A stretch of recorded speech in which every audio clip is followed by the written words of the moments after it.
Tudo bem com vocês? Nós finalizamos as aulas sobre as 7 cartas às igrejas do Apocalipse, mas eu queria fazer um fechamento pensando na questão do avivamento, porque quando a gente pensa nas cartas do Apocalipse, a gente pensa em Jesus se apresentando para a igreja, ressaltando as qualidades, mas também trazendo à tona os pecados, as questões que precisam ser tratadas. E aí ele faz isso trazendo também uma solução. E a solução sempre é no sentido de trazer de volta a igreja para o seu propósito, para o seu chamado. No caso, então, para um reavivamento. O que é avivamento? Avivamento não é descer a rua com um grande tambor, é subir ao Calvário em grande choro. Billy Graham. Todo avivamento que já aconteceu na história do mundo ou na história da igreja deu grande ênfase à santidade de Deus. Billy Graham também disse isso. Deus não se preocupa em encher igrejas vazias, ocupa-se em encher corações vazios. Isso quem disse foi Leonard Ravenhill. E Charles Finney, um grande avivalista, diz: sem muita oração e lágrimas, não há avivamento. E uma pergunta que eu queria que ficasse para nós até o final dessa aula é: nós precisamos de um reavivamento? As 6 leis do reavivamento. A primeira lei é a lei da palavra. Nós precisamos de uma retomada à palavra de Deus, como alimento diário, como guia para nós, como manual de instrução. A palavra do Senhor precisa ser para nós a nossa base, o nosso princípio de fé. Nós precisamos trazê-la como base e sustentador da nossa fé. E a palavra do Senhor em 1 Pedro 1, 23, 24 diz: pois vocês nasceram de novo, não para uma vida que pode ser destruída, mas para uma vida que durará para sempre, porque vem da eterna e viva palavra de Deus. Pois os seres humanos são como o capim, sua beleza é como as flores do campo, o capim seca e as flores murcham, mas a palavra do Senhor permanece para sempre. E João 6,63 diz: somente o Espírito dá a vida. A natureza humana não realiza coisa alguma.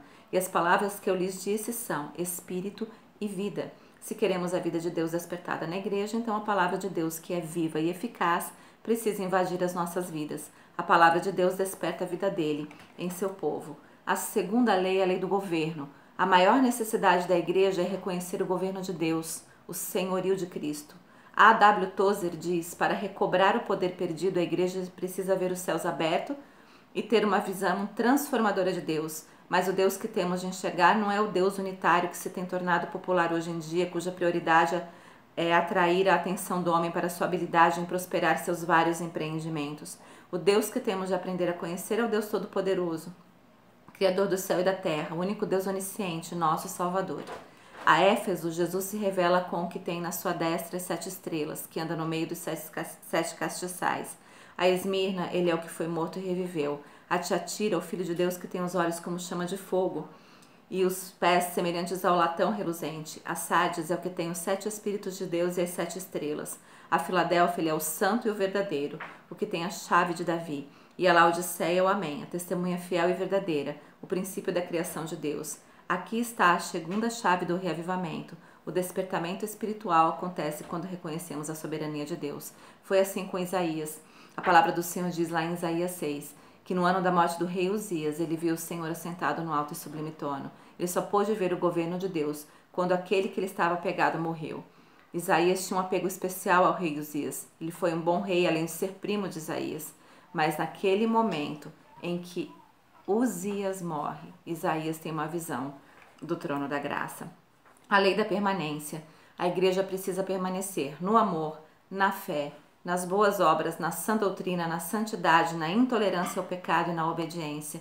Isso precisa ser a permanência para nós. Quando Jesus vem às 7 igrejas e diz para elas voltarem ao primeiro amor, à prática das primeiras obras, abrirem mão das falsas doutrinas, o que o Senhor está dizendo é: voltem para os princípios da fé, para aquele lugar onde vocês eram uma igreja viva e permaneçam naquele lugar. Por isso nós precisamos retomar a permanência nessas questões, no amor, na fé, nas boas obras, na doutrina, na santidade, na intolerância ao pecado e na obediência. 4. A lei da convicção de pecado. É necessário que nós tenhamos convicção de pecado. É necessário. O Senhor se apresenta para a igreja e diga: arrepende-te, arrepende-te, arrepende-te. Senão, e aí ele traz um juízo. Mas o Senhor está dizendo: o pecado precisa ser tratado na vida da igreja de forma responsável. Amamos ao pecador, mas não podemos tolerar o pecado. A convicção do pecado se dá através da ação do Espírito no ministério da palavra. A quinta lei, a lei do arrependimento. Arrependimento significa mudança, e mudança é metanoia, é mudança de mente, de coração e de vontade. O Senhor diz para as igrejas: lembra-te de onde caíste, dê-lhe tempo para que se arrependesse, lembre-se do que você tem ouvido e recebido e se arrependa, porque o Senhor precisa de uma igreja quebrantada, uma igreja aos pés do Senhor, com o coração quebrantado na presença do Senhor. É necessário um arrependimento que leva a mudança de vida, que leva a uma metanoia. E a sexta lei é a lei da eternidade. Precisamos viver neste mundo com uma perspectiva eterna.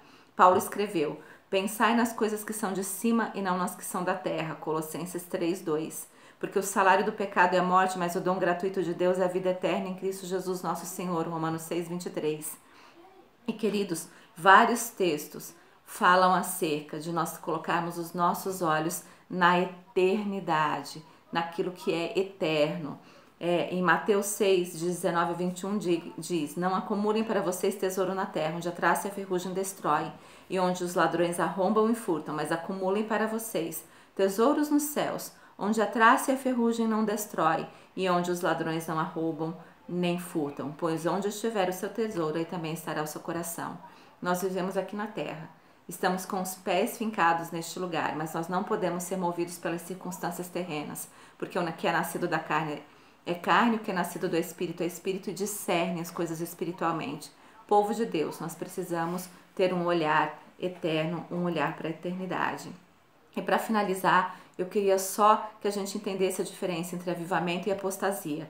A apostasia diz: o Espírito diz claramente que nos últimos tempos alguns abandonarão a fé e seguirão espíritos enganadores e doutrinas de demônios. Isso está lá em 1 Timóteo 4, 1 e 2. Apostasia significa a ação de renegar algo, normalmente relacionado com a renúncia de uma religião ou de uma fé. E aí, a pergunta que fica para nós é: no final dos tempos, nós vamos sair daqui para um avivamento ou sair desse tempo que nós estamos vivendo de quarentena para a apostasia? E a resposta é: sim, nós precisamos de um reavivamento. E sim, podemos sair ou para a apostasia ou para o avivamento, a escolha é nossa. Se nesse tempo que nós estivermos aqui, nós buscarmos ao Senhor, meditarmos na palavra, permanecermos nas boas obras, na fé e em todas as coisas que envolvem uma espiritualidade sadia, saudável, sã doutrina e santidade, quando nós saímos daqui enquanto igreja do Senhor Jesus, quando sairmos desse tempo que nós estamos vivendo, sairemos para um tempo de avivamento. Em nome de Jesus. Amém? Deus abençoe vocês. Beijo.